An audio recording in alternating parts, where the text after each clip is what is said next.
Gorisha. Café, café, Mosha Gorisha. Café, café, Mosha Gorisha. Et nous voilà de retour à notre magazine de télévision. Si vous venez de vous joindre à nous, je vous dis encore une fois hello, bonjour, mbote, losako. Ça, c'est dans ma langue, en lingala, on dit mbote. Alors, je vous dis encore une fois mbote. En première, dans notre émission, ce soir, nous parlons d'un artiste originaire du Cameroun. Il est à Montréal depuis de très nombreuses années déjà. Certains parmi vous, vous l'avez déjà vu aux différents festivals Nuit d'Afrique de Montréal et un peu par-ci, par-là. En fait, il carbure très, très fort. Son nom, Atnan Djok, alias Zekoul. Nous sommes allés faire un tour dernièrement à la galerie Mouchagaloussa, qui a pu régler d'ailleurs ses problèmes financiers dernièrement. Et lors de cette soirée, évidemment, Zekoul se produisait. Et il y avait aussi un défilé de mode avec, donc, en deuxième partie, puisque vous avez déjà vu la première partie la semaine dernière avec Imi Kimi. Là, cette fois-ci, on va vous présenter au cours de cette émission, donc, l'empreinte noire, Madame Lucie, qui n'est pas avec nous malheureusement aujourd'hui, mais elle viendra prochainement. Mais pour ce soir, nous avons avec nous la tête d'affiche de la soirée, Monsieur Atnan Djok, alias Zekoul du Cameroun. Bonsoir. Bonsoir, merci beaucoup. Heureux de vous voir, cher frère. Moi aussi, merci vraiment. Le public vient de vous voir déjà, puisqu'on a vu vos interpellations. Vous, c'est vraiment les instruments. C'est vraiment les instruments. Les instruments, oui, les instruments sont tous importants, d'ailleurs, dans chacune de mes activités, dans mon orchestration, c'est sûr. Les instruments, la guitare, que vous avez pu voir, mais ce n'est pas juste la guitare aussi. Il y a bien sûr les balafons qu'on retrouve du côté de l'Afrique centrale, bantou. Le tambour téléphone que vous n'avez pas pu voir encore, mais vous pouvez découvrir dans d'autres... Tambour téléphone. On l'appelle le tambour parlant. C'est mon instrument vraiment, c'est mon instrument sacré en fait. Justement, ce que j'ai lu sur vous, on vous présente comme étant un multi-instrumentiste, chanteur et joueur du nkou, avec deux U. Nkou avec deux U ou encore le lokolé, on le trouve comme ça au Congo. Le nkou qui est justement le tambour parlant. Voilà. C'est lui, voilà. En bois avec fente. En bois avec fente, c'est un tambour qui porte vraiment la source du langage des tons. C'est-à-dire que c'est une tradition à laquelle j'ai été initié très jeune. Je porte en moi cette tradition depuis mon bas âge au Cameroun. Est-ce qu'on parle de la tribu Bassa, c'est ça? On parle de la tribu Bassa et des pygmées Baka, proche de mon village. C'est ces deux grandes tribus qui m'ont beaucoup plus encadré dans mon développement musical initié, qu'on appelle, on dit initié. Mais justement, qu'est-ce qu'ils ont fait comme initiation? Alors moi, quand les jeunes dans nos régions, quand les sages font les incantations, ils repèrent des jeunes qui portent des gènes en eux de prédisposés à être les porteurs de des garants de ces traditions-là. Donc, je faisais partie de ces jeunes qu'on a dû attraper, qui ont réagi de la façon à laquelle les traditions le demandent. Et c'est là où j'ai été donc, je me retrouvais parfois avec des personnes plus âgées que moi. On m'écartait même des fois de mes amis et il fallait qu'on me fasse ces enseignements-là. Parfois, on te le fait, tu ne t'en rends même pas compte. Il y a des choses qui se passent, on t'observe et on fait des incantations. Et puis toi, tu enregistres, tu développes. D'accord. Juste pour notre public qui nous suit, non, parce que beaucoup parmi eux ne sont pas africains. Oui, je comprends. Beaucoup parmi eux ne comprennent pas très très bien la subtilité ou encore le contenu même précis de votre message. Ok. Et moi, je suis là pour ça. Voilà, parfait. Je suis africain et blanc. Oui. Ok. Incantation. Ok. Ah, quand on dit, oui, incantation, oui, c'est-à-dire que, ils expriment juste les mémoires, les choses enregistrées selon la langue qu'on parle. Ils font des thématiques selon la vie de tous les jours, des rituels. Qu'est-ce qui se passe dans un rituel? Ça va de la naissance à la mort. On part d'un rituel, on va dire aujourd'hui, on va parler de tout ce qui est sujet de naissance. Alors, ils vont raconter. On va raconter qu'est-ce qui se passe. On va dire des phrases jouables. On va dire bienvenue au nouveau-né, par exemple. Puis la phrase, tu vas jouer, tu vas enregistrer telle musique qui va avec tel rituel. Ou encore des danses. Comme vous savez, en Afrique, chaque danse va avec un rythme bien précis. Et on apprend comme ça, donc on dit voilà, celle-ci, voilà, la danse des jeunes filles en l'âge de puberté, par exemple. Ça va être le bekele, on va le jouer comme ça. Et dans cette danse-là, on peut exprimer une thématique concernant la vie de tous les jours, ou encore on peut avoir, comment dirais-je, la fête, juste une guérison, par exemple. Voilà, une guérison. On va danser aussi. On va danser aussi pour guérir quelqu'un, c'est-à-dire qu'on va jouer des phrases comme communique. Cet instrument, le tambour, est un vrai médium entre le monde, le monde vivant, physique, et le monde, voilà, le monde. Bon. Je vais vous arrêter 2 petites minutes, juste pour permettre à notre public, juste pour les mettre dans le bain. Je vais vous demander de nous présenter un extrait, en fait, d'un vidéoclip que vous avez déjà préparé. Lequel?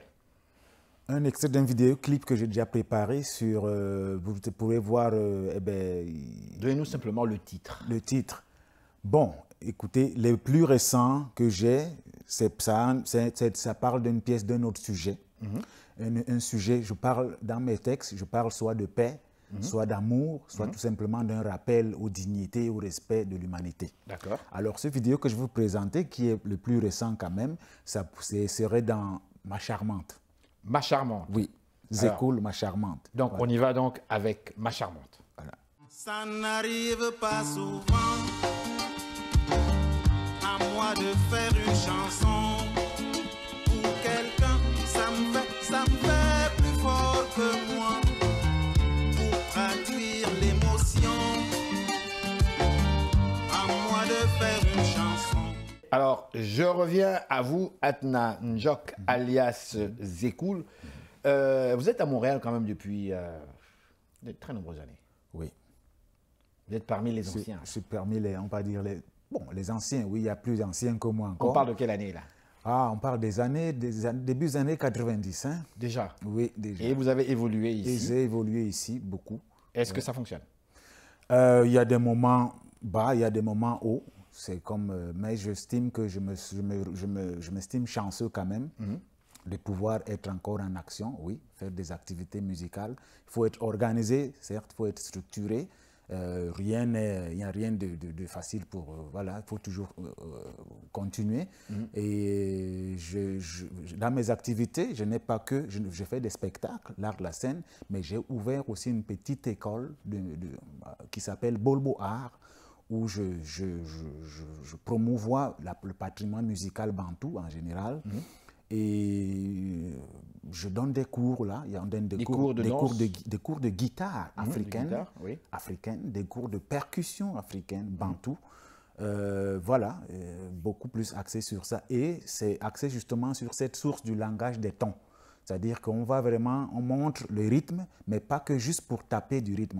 On nous montre comment parler avec le rythme. Donc, parce qu'on peut parler avec le rythme. C'est justement cette tradition dont je vous parlais tout à l'heure, la tradition du langage des tons. C'est-à-dire qu'au-delà du rythme, il y a un langage.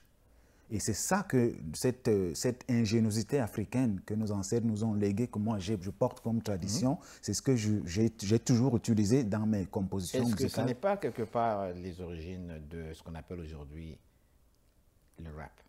Ah, bien sûr, c'est une source, ça, elle est riche de plusieurs sources. Il y a non seulement le rap, mais les origines du jazz aussi. Et le oui, jazz. Le jazz dont on parle là, ça vient de là. Beaucoup de grands artistes jazz que j'ai rencontrés, d'ailleurs il y a une qui va prendre des cours bientôt avec moi, qui s'en va dans les sources du jazz, qui connaît tellement le jazz qu'il a dit mais tiens voilà d'où ça vient. Un langage parlant. Un langage parlant où chaque phrase a son propre rythme et sa propre mélodie.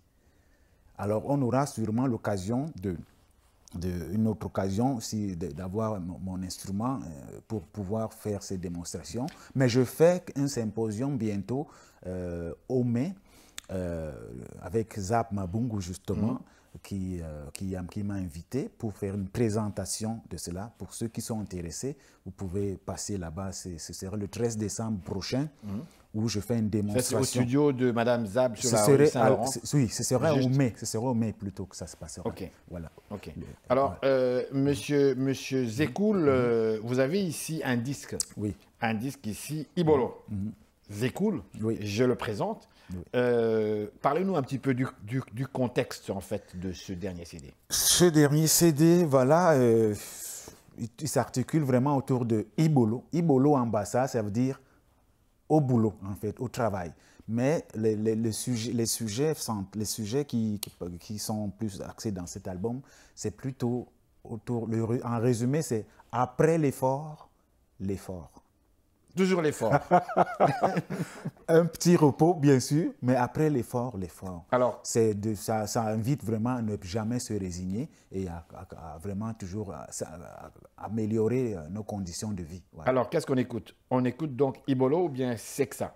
Alors, je vous donnerai, pour généraliser, comprendre Ibolo, le titre, je vous dirai, écoutons Ibolo. Donc, on y va avec Ibolo. Ibolo, oui.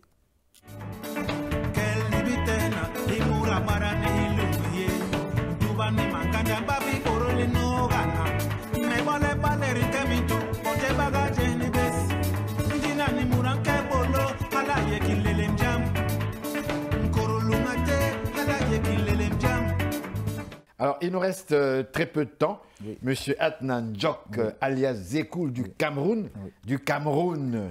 Comment ça va, le Cameroun?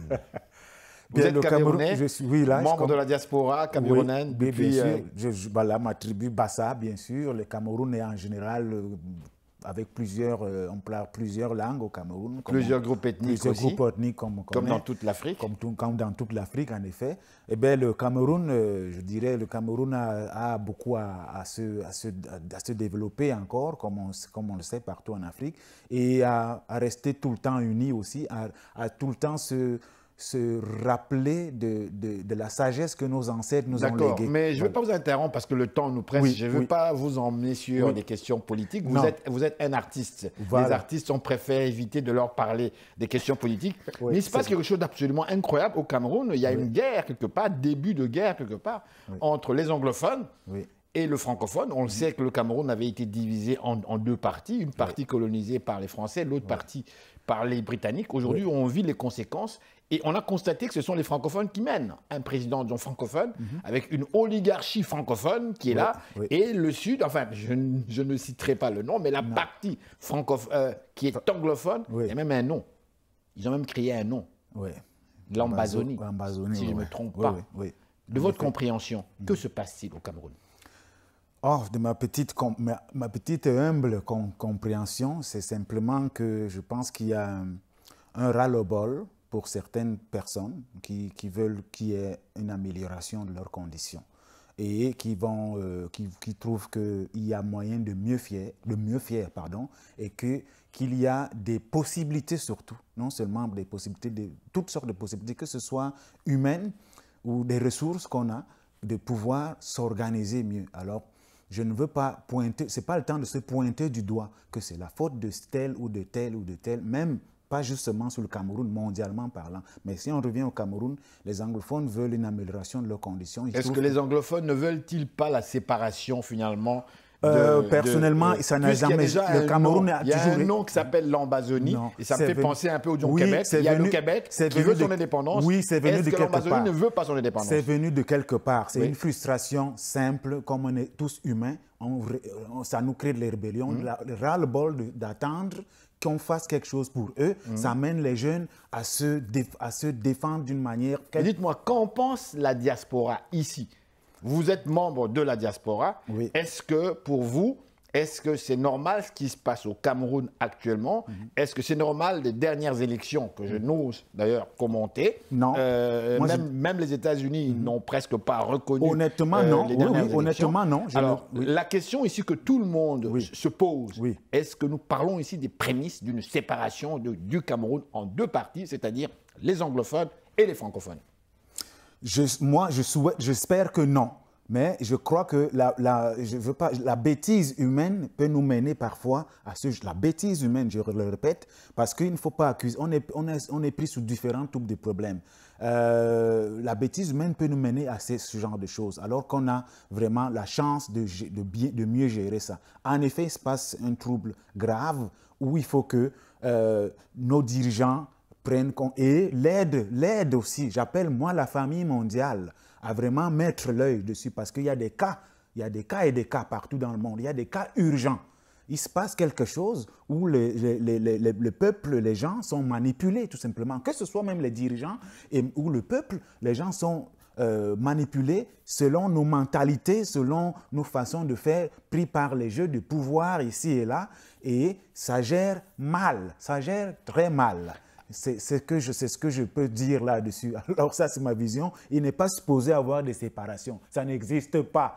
Le tribalisme, ça n'existe pas normalement. On ne connaît pas ça. Mais c'est question d'autres influences. Est-ce que les Bamileke seraient-ils d'accord avec vous, mon frère? Vous êtes Camerounais. Je suis Camerounais. D'accord avec vous? Je suis Camerounais, mais oui. moi, dans ma musique, voilà oui. ce que je fais. J'invite toute la diaspora justement à aller visiter, à venir toujours me voir, parce que moi, je parle toutes les langues du Cameroun par ma musique. Je suis initié aux traditions. Je parle la langue Bamileke correctement sur mon instrument tambour. Je l'exprime bien. Même les ancêtres Bamileke, les sages Bamileke sont d'accord avec moi. Je parle autant la langue Bassa, qui est ma langue, je parle autant la langue Beti, autant jusqu'au nord, jusqu'au Kirdi, même avec les Pygmées qui sont avec moi. Donc, c'est ça l'union que je demande. Revenons oui. à Montréal, malheureusement, oui. le temps s'est écoulé. Oui. Je vous ai senti la passion, là. On l'a envie de réveiller.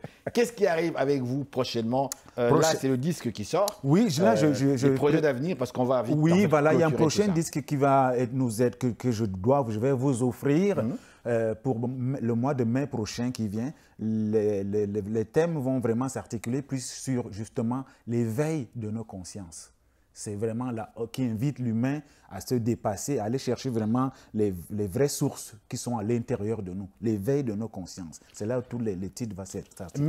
Merci infiniment d'avoir participé à cette émission. Merci encore une fois. Merci beaucoup, M. Henri. Merci. Alors voilà, donc, restez là. Nous sommes de retour tout de suite après ces réclames publicitaires.